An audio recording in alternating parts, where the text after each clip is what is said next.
Akan kita mulai. Mari kita mengambil satu teguh dengan bagi berdiri.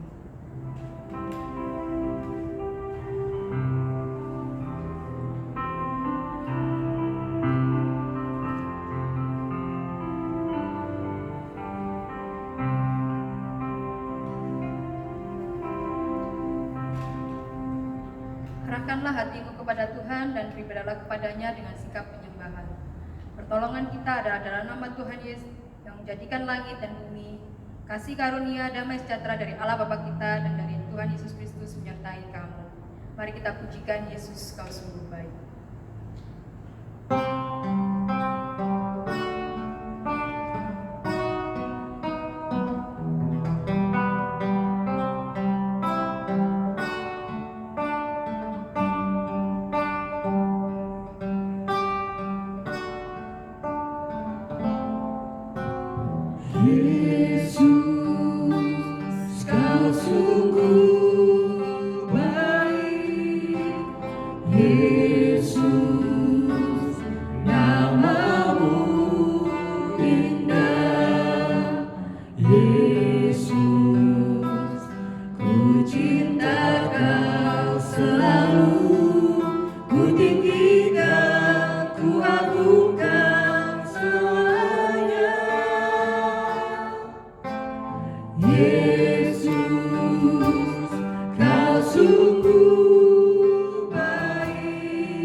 Berbahagialah orang yang membawa damai, karena mereka akan disebut anak-anak Allah.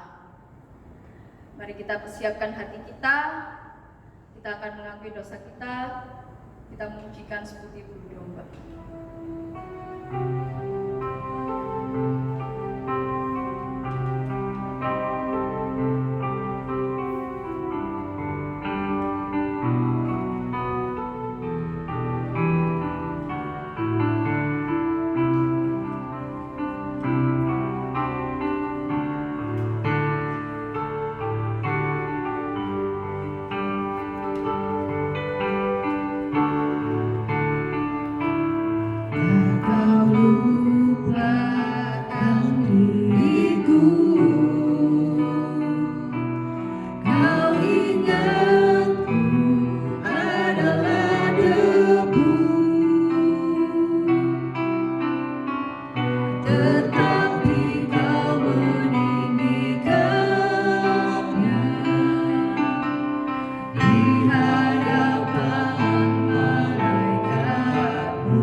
kepadamu ya Tuhan, kiranya Engkau tetap sertai kami ya Tuhan, di tengah dosa yang telah kami alami ya Tuhan, yang telah kami lewati ya Tuhan, Kau sertai kami, Kau tetap tuntun kami, jadikan kami pribadi yang lebih baik lagi di hadapan ya Tuhan.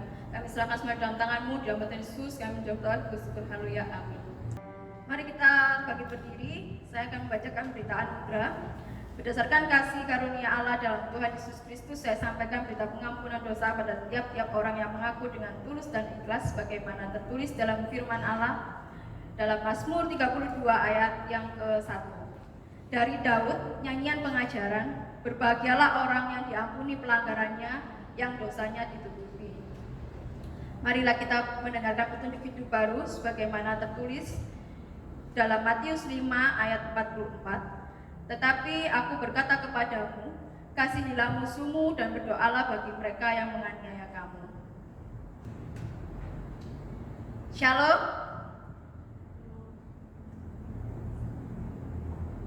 Saya percaya setiap kita dalam keadaan baik-baik saja, amin.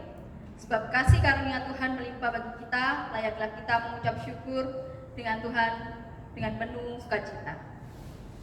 Mari kita pujikan kesabaran nama Tuhan.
Pengakuan iman rasuli.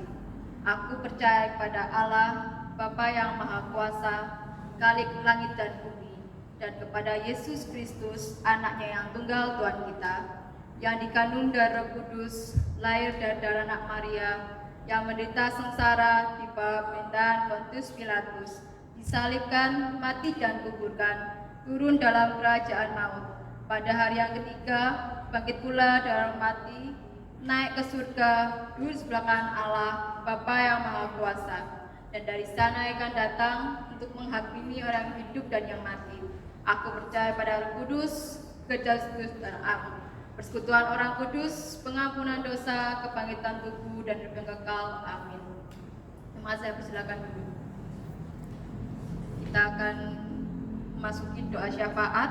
Mari kita berdoa. Yang pertama, kita berdoa untuk Sekolah Kristen ADA, kiranya Tuhan menolong dalam menjalankan misi-misinya di tengah kondisi sekarang. Dan yang kedua, kita berdoa untuk ekonomi Indonesia yang diprediksi menuju resesi, kiranya Tuhan menjaga dan memulihkan. Dan yang ketiga, kita berdoa untuk tenaga medis yang menolong orang yang terkena corona. Mari kita berdoa. Tuhan, ini kami setiap anak-Mu ya Tuhan, kami berdoa ya Tuhan. Kami berdoa untuk sekolah latihan tempat ini ya Tuhan, kiranya Engkau berkati ya Tuhan di tengah kondisi saat ini ya Tuhan, kiranya Engkau berkati supaya visi dan misi dapat berjalan dengan baik ya Tuhan, supaya tetap berjalan sekolah ini ya Tuhan. Engkau berkati gurunya, baik gurunya yang mengajar ya Tuhan maupun segala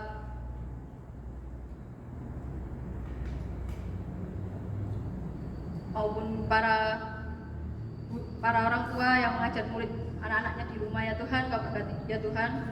Kami juga berdoa ya Tuhan untuk perekonomian Indonesia yang saat ini sedang buruk ya Tuhan. Kiranya Kau berkati ya Tuhan agar segera dipulihkan ya Tuhan. Kami juga berdoa untuk tenaga medis yang membantu dalam orang-orang yang terkena penyakit COVID ya Tuhan. Kiranya Engkau berkati ya Tuhan agar mereka tetap diberikan kesehatan dan bisa tetap melayani di rumah sakit dengan baik ya Tuhan. Kami serahkan semua doa kami ya Tuhan dalam tangan-Mu ya Tuhan. Dalam nama Tuhan Yesus kami berdoa dan bersyukur. Haleluya. Amin. Sebelum kita mendengarkan firman, mari kita pujikan Ku datang dan ku bersih.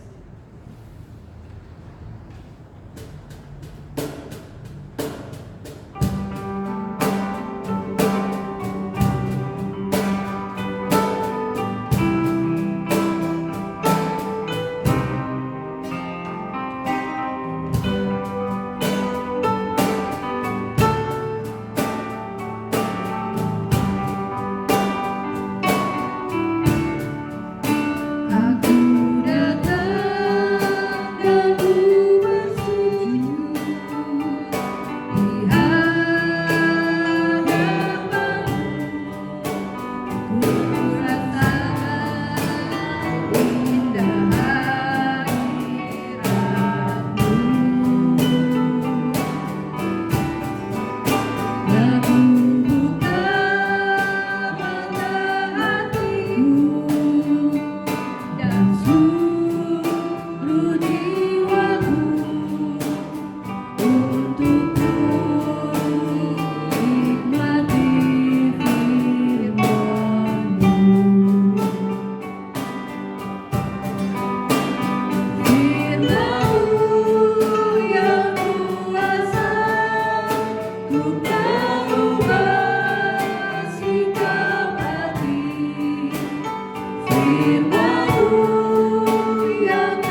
kuasakan pada hambanya.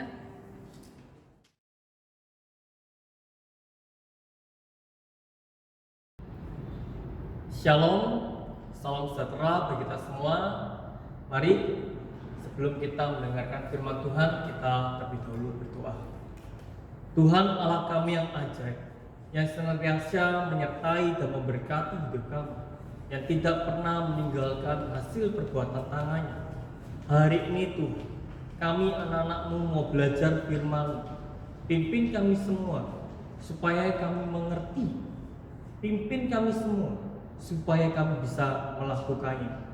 Tuhan, tolonglah kami semua. Di dalam nama Yesus, Sang Firman yang hidup itu, kami telah berdoa. Amin. Saudaraku yang kasih dalam Tuhan, hari ini kita lanjut dengan tema berbahagia, yaitu berbahagialah orang yang membawa damai. Mari saya undang kita semua membuka firman Tuhan di dalam kitab Matius pasal 5 ayat yang ke-9. Matius pasal 5 ayat yang ke-9.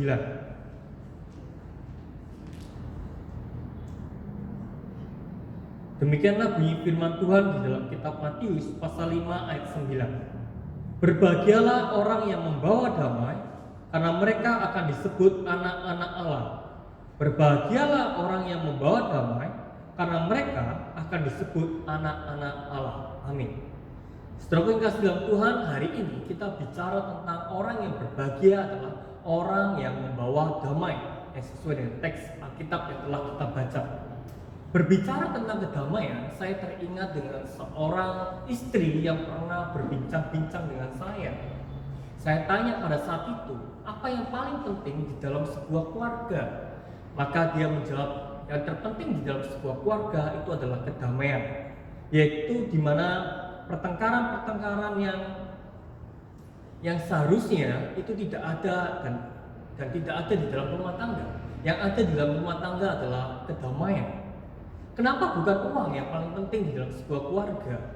Kenapa bukan kesehatan yang paling penting dalam setiap anggota keluarga? Justru kedamaian.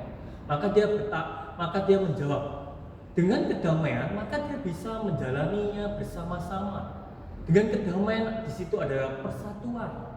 Pada saat sakit mereka bisa kumpul bersama-sama saling mendoakan. Di tengah-tengah kesulitan mereka bisa memikul bersama-sama. Di situ ada kerukunan. Kenapa demikian? Karena keluarga itu adalah keluarga yang satu sama lainnya saling hidup berdamai. Tidak dengan jika setiap anggota keluarga itu mengalami pertengkaran, satu sama lain saling cekcok, saling menyalahkan. Maka apa? Maka yang kecil akan menjadi besar.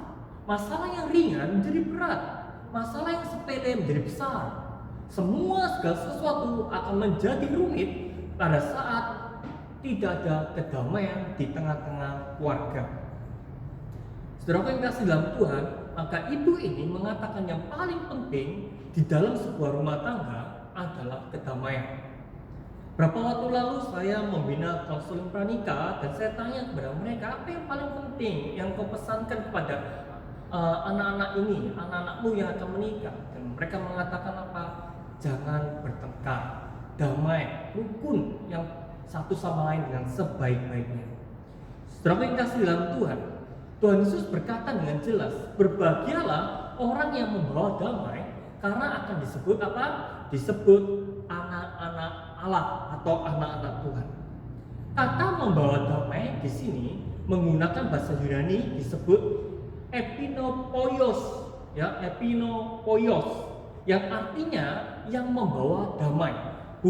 Yang artinya yang mendamaikan, ya, yang mendamaikan, bukan membawa damai, tetapi yang mendamaikan. Apa bedanya yang mendamaikan dan dengan yang membawa damai?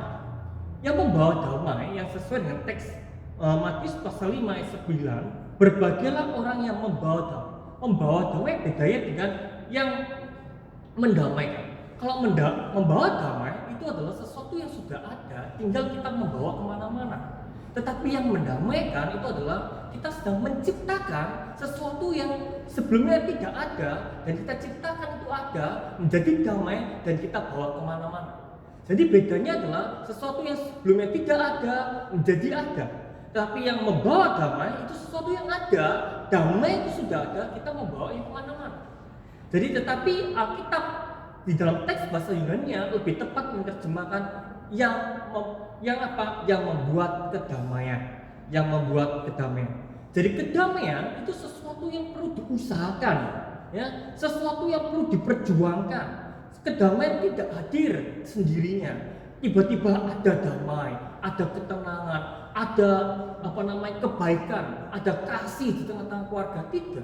Tetapi kedamaian yang terjadi di tengah-tengah dimanapun saudara berada, dimanapun kita berada, itu membutuhkan perjuangan, membutuhkan ekstra, sesuatu yang dimana kita harus keluarkan, kita harus mengusahakan. Saudara yang kasih dalam Tuhan, mengapa kedamaian itu perlu usaha yang keras, usaha yang ekstra, butuh perjuangan, tidak tiba-tiba hadir. Saudara, karena kedamaian itu telah rusak oleh dosa. Pada saat manusia jatuh di dalam dosa, tabiat manusia adalah tabiat yang tidak berdamai. Dia tidak berdamai dengan Allah. Itu yang pertama. Dan yang kedua, dia tidak berdamai dengan sesama. Kedamaian Allah tidak hadir di tengah-tengah dia. Maka dari itu, di dalam dirinya hanya ada kebencian, hanya ada iri hati, hanya ada amarah, hanya ada kedengkian, hanya ada balas dendam. Maka dari itu dosa merusak apa? Merusak struktur kedamaian. Sekarang manusia menuntut kedamaian, betul. Tapi manusia tidak lagi membuat kedamaian. Aku ingin damai, rumah tanggaku ingin damai, kerjaanku juga ingin damai, teman-temanku aku tidak ingin bermusuhan, ingin damai. Mereka menuntut kedamaian, tetapi yang dikatakan Alkitab yaitu enopois, yaitu menciptakan kedamaian, bukan menuntut kedamaian. Saudara yang kasih dalam Tuhan, kenapa kita dimintakan menciptakan kedamaian, bukan menuntut kedamaian? Karena apa? Karena kedamaian itu sudah rusak oleh dosa. Bagaimana kita mengukurnya? Gampang. Kalau manusia itu lebih condong kepada hal yang buruk, kepada hal yang jahat, kepada iri hati, kepada amarah, kepada balas dendam, ya gampang. Saudara, jika kalian punya sahabat atau punya rekan kerja atau istri atau siapapun itu, kita melakukan hal yang baik. Kita melakukannya sebanyak 30, kita anggap aja demikian. Kita anggap aja kita melakukan sebanyak 30 kebaikan di dalam hidup. Tetapi hanya satu kita melakukan kesalahan. Jadi kita melakukan 31 kegiatan, 30 baik dan yang satu melakukan kesalahan. Saudara, pertanyaan saya adalah mana yang diingat? Mana yang seringkali diungkit-ungkit? Mana yang seringkali menjadi pemicu permasalahan? Bukankah yang satu? Yang satu kesalahan tadi. Padahal apa? 30 banding 1. Itu sangat kecil sekali. Tetapi manusia lebih merekam hal yang buruk, lebih menyimpan sakit hati daripada kebahagiaan, lebih menyimpan amarah daripada pengampunan, lebih mengingat hal yang buruk orang lain lakukan daripada hal yang baik. Maka dari itu kedamaian telah rusak oleh siapa? Oleh dosa. Pada saat manusia jatuh dalam dosa, maka Alkitab di dalam Matius pasal 5 ayat 9 memerintahkan kita untuk apa? Jangan menuntut kedamaian, tapi apa? Ciptakan kedamaian. Ciptakan kedamaian. Kita bisa lihat contoh di dalam Alkitab, contoh yang begitu tragis, yaitu seorang kakak membunuh adiknya, yaitu Kain dan Habel. Cerita Kain dan Habel.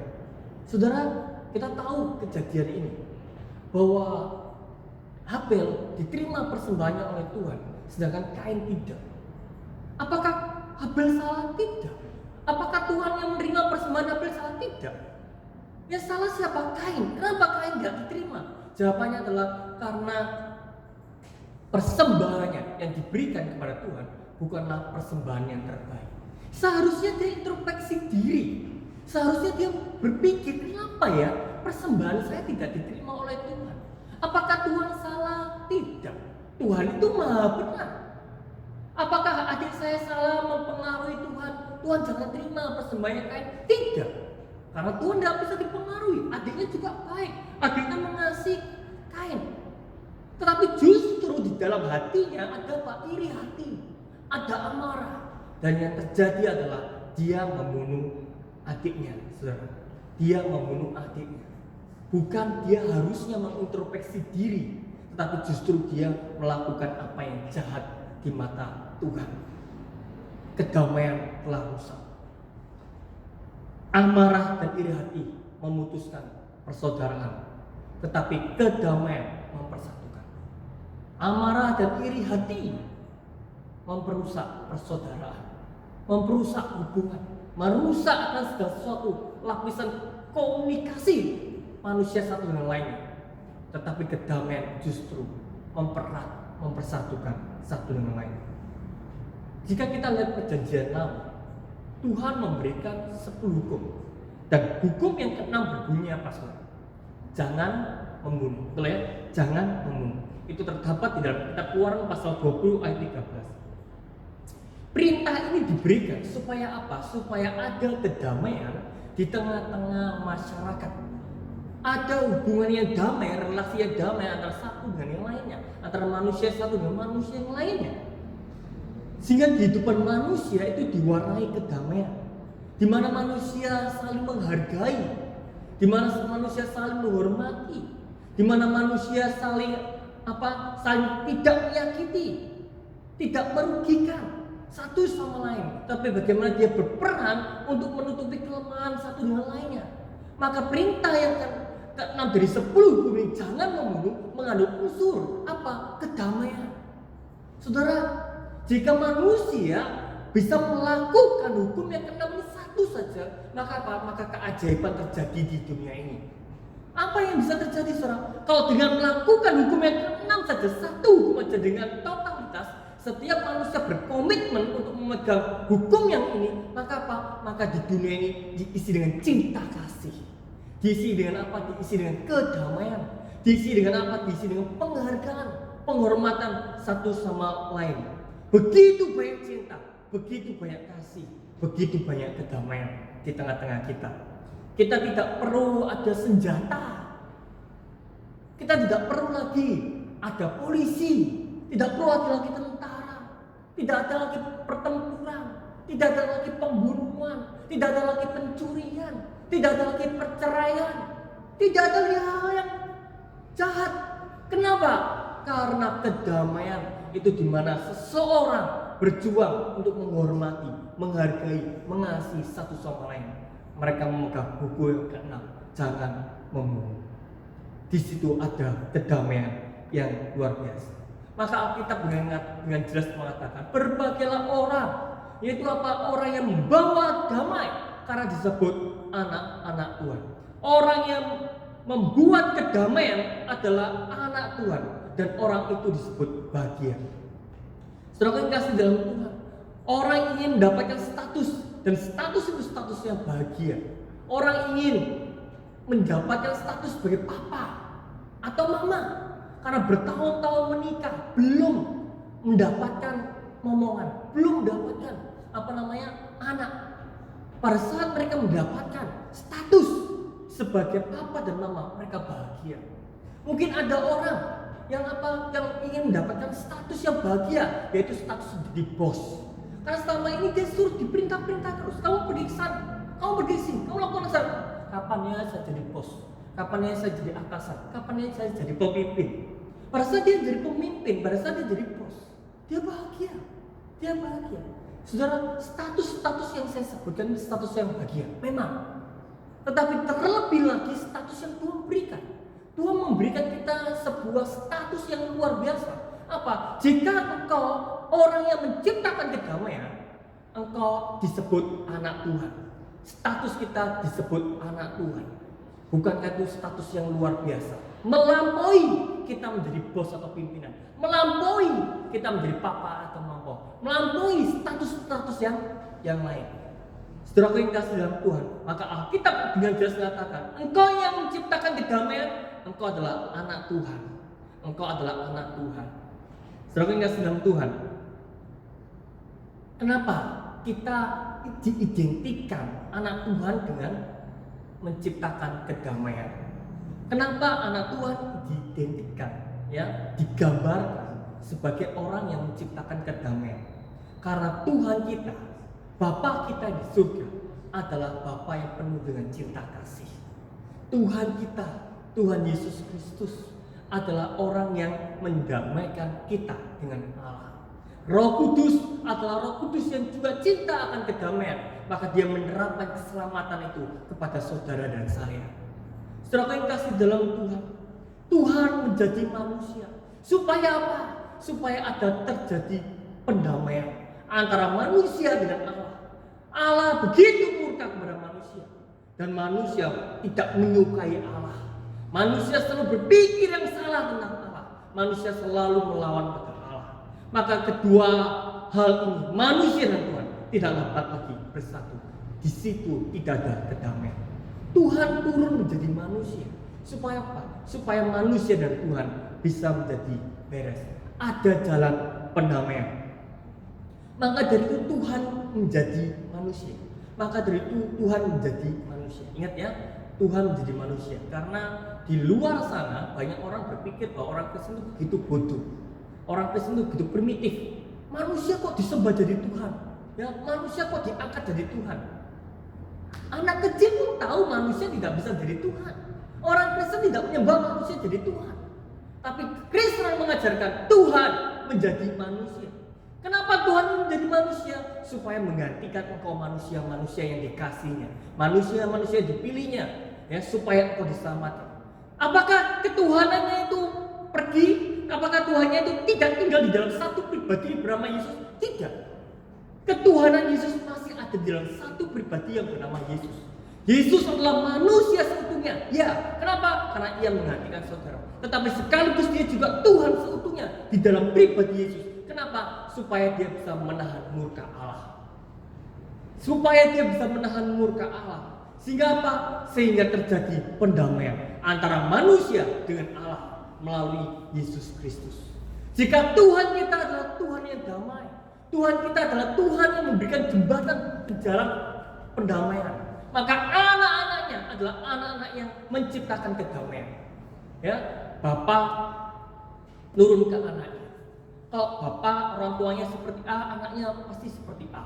Ada gennya, ada DNA yang turun kepada anaknya. Jika Tuhan kita disebut Bapa itu, karena kita disebut anaknya, adalah sosok pribadi yang cinta damai, maka anak-anaknya juga anak-anak yang cinta damai, anak-anaknya yang memperjuangkan kedamaian.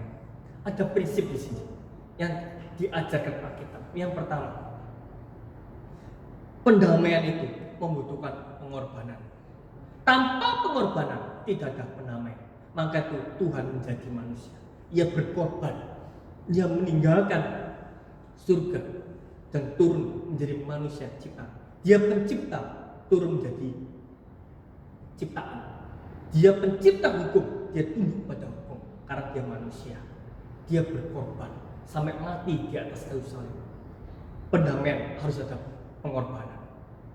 Yang kedua adalah pendamaian membutuhkan ketaatan.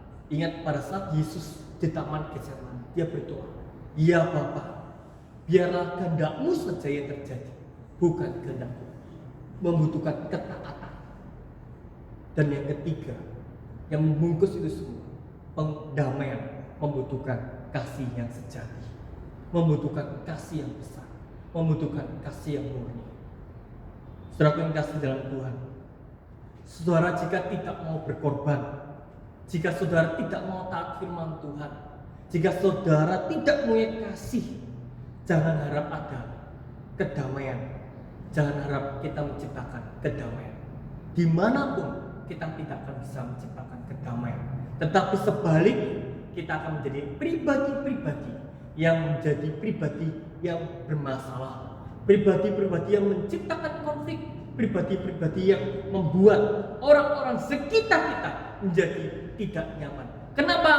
Karena engkau orang-orang yang tidak disebut anak Allah pembawa damai. Engkau tidak mau berkorban, engkau tidak mau taat, dan engkau tidak mempunyai kasih. Kita tidak mungkin berkata, ya, kalau engkau tanpa pipiku yang satu, silakan tampar pipiku yang satunya lagi yang belum ditampar. Kalau kau tampar pipi kiri, berikan pipi kanan, tidak mungkin bisa. Karena kau tidak mau berkorban. Kau tidak taat kepada firman Tuhan. Jika ada orang yang, aku minta bajumu, kau tidak akan bisa mengatakan, kalau kau minta bajuku, tak kasih jubahku juga, tidak mungkin. Engkau minta bajuku, berantem dulu. Kita tidak mungkin kejahatan dibalas dengan kebaikan, tidak mungkin. Yang adalah kejahatan dibalas kejahatan. Jika engkau cubit, minimal aku cubit kamu. Jika engkau merasani saya, minimal saya merasani kamu juga, minimal. Tetapi biasanya lebih dari itu. Jika engkau cubit aku tonjok. Engkau merasani aku jelekkan kamu di mana-mana lebih banyak. Bahkan ke saudara-saudara. Saudara, jika kita demikian, maka engkau bukan anak-anak Tuhan. Engkau orang-orang yang tidak menciptakan kedamaian. Tuhan mengatakan, aku menciptakan kedamaian antara manusia dengan Tuhan. Begitu juga engkau. Dimanapun engkau harus menciptakan kedamaian. Membutuhkan pengorbanan, ya. Membutuhkan ketaatan pada firman Tuhan, ya. Dan membutuhkan kasih yang besar, ya. Saudara yang kasih dalam Tuhan. Lanjut kepada cerita yang pertama tadi, seorang istri. Istri ini selalu dihina oleh suaminya. Dia dipukul, dia dilecehkan. Dia tidak dianggap seperti selayaknya seorang istri. Dia tidak mau bercerai. Padahal pada saat dia bercerai, mungkin dia tidak akan mengalami hal itu lagi. Dia tidak mengalami pelecehan, dia tidak mengalami pukulan, dia tidak mengalami penghinaan. Selesai. Urusanku. Tapi dia tidak mau cerai. Kenapa? Karena dia mau taat pada firman Tuhan. Firman Tuhan mengatakan apa? Kalau engkau sudah menikah, tidak ada yang menceraikan. Tidak ada satupun yang boleh menceraikan. Engkau harus hidup dengan suamimu sepanjang umurmu. Saudara, karena dia taat. Ada orang berpikir, oh ini wanita yang bodoh. Wanita ini wanita yang bodoh, cerai aja selesai. Tidak, dia bukan wanita yang bodoh. Begitu banyak pengorbanan yang dia berikan. Begitu dia taat kepada firman Tuhan. Dan kasihnya besar kepada Tuhan untuk suaminya. Tuhan, biar melalui apa yang aku lakukan ini, suamiku boleh bertobat, boleh berdamai dengan Engkau, boleh menjadi anak Tuhan. Saudara yang kasih dalam Tuhan, ia berharap suaminya boleh percaya pada Tuhan, berdamai dengan Tuhan, bertobat dengan Tuhan. Ia berkorban, ia taat, dan ia punya kasih yang besar pada Tuhan untuk suaminya. Pada akhir ceritanya, keluarga ini keluarga yang berdamai. Dulu suaminya suka marah-marah, suka menghina, suka memukul. Sekarang dia suka memuji sang istri. Dia sering minta maaf. Dia sering melontarkan kata-kata yang bijak pada istrinya. Dia hidup berdamai dengan keluarganya karena istrinya menciptakan terus memperjuangkan kedamaian. Tapi sayang memang tidak lama. Tidak lama setelah itu suaminya dipanggil Tuhan. Suaminya telah pulang ke rumah Tuhan yang telah mendamaikan itu. Saudara yang kasih dalam Tuhan, mari firman Tuhan mengatakan pada kita,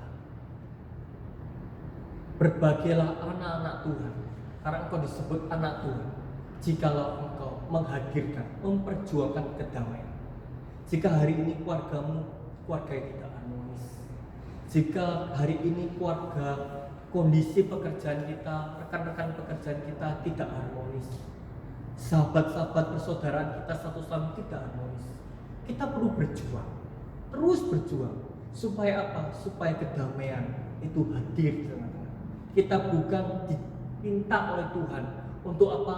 Untuk memanaskan suasana, memperburuk keadaan, tidak. Tapi kita diminta Tuhan menghadirkan shalom, menghadirkan kedamaian.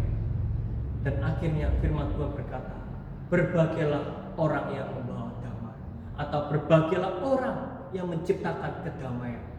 Karena apa? Karena dia disebut anak-anak Tuhan. Mari kita berdoa.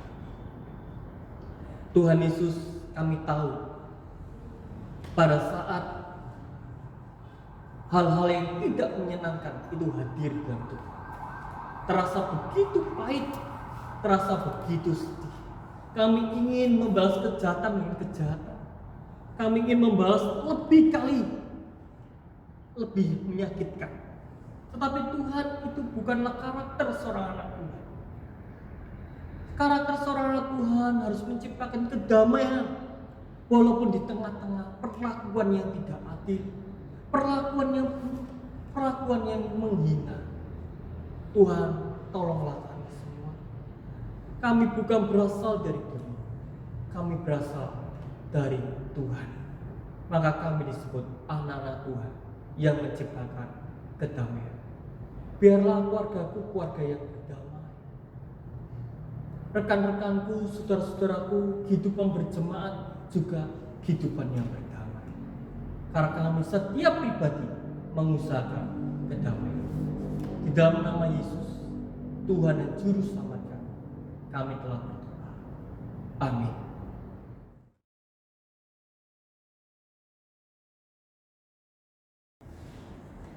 Tiba saatnya kita memberikan persembahan. Persembahan dapat dilakukan dengan 3 cara. Yang pertama, dapat ditransfer di rekening gereja seperti yang tertera di video.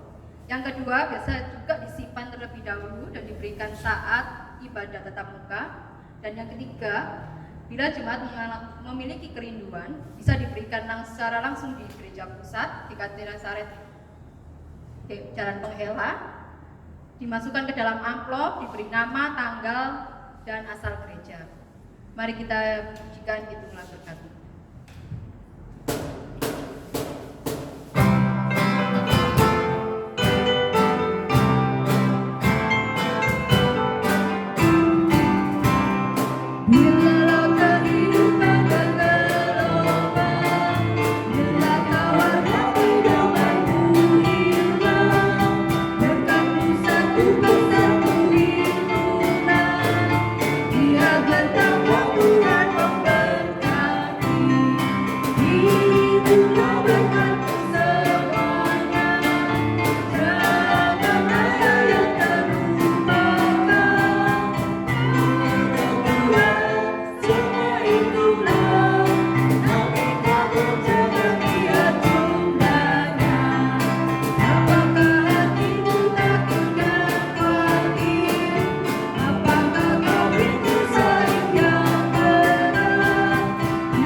Mari kita bersatu dalam doa. Tuhan, kami telah memberikan persembahan. Kiranya persembahan yang kami berikan bisa berguna bagi kerajaan-Mu di tempat ini ya Tuhan. Kami serahkan dalam tangan-Mu ya Tuhan. Di dalam nama Tuhan Yesus kami sudah berdoa dan sudah bersyukur. Amin. Jemaat CP silakan berdiri. Kita akan menyajikan doksologi dan doa berkat akan diberikan hambanya.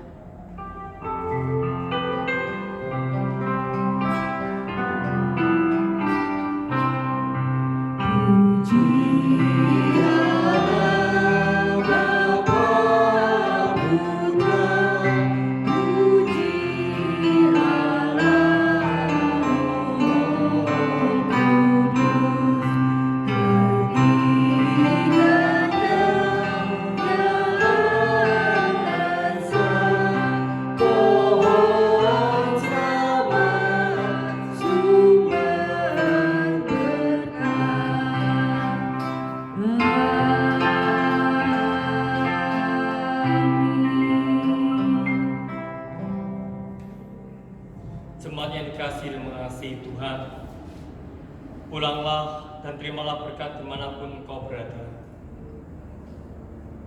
Kiranya Allah Bapa, Allah Anak, dan Allah Roh Kudus, Allah yang Esa itu, memberikan engkau hati yang damai, supaya engkau dapat membuat kedamaian dimanapun engkau berada. Saat ini, sampai Tuhan Yesus datang yang kedua kalinya. Amin.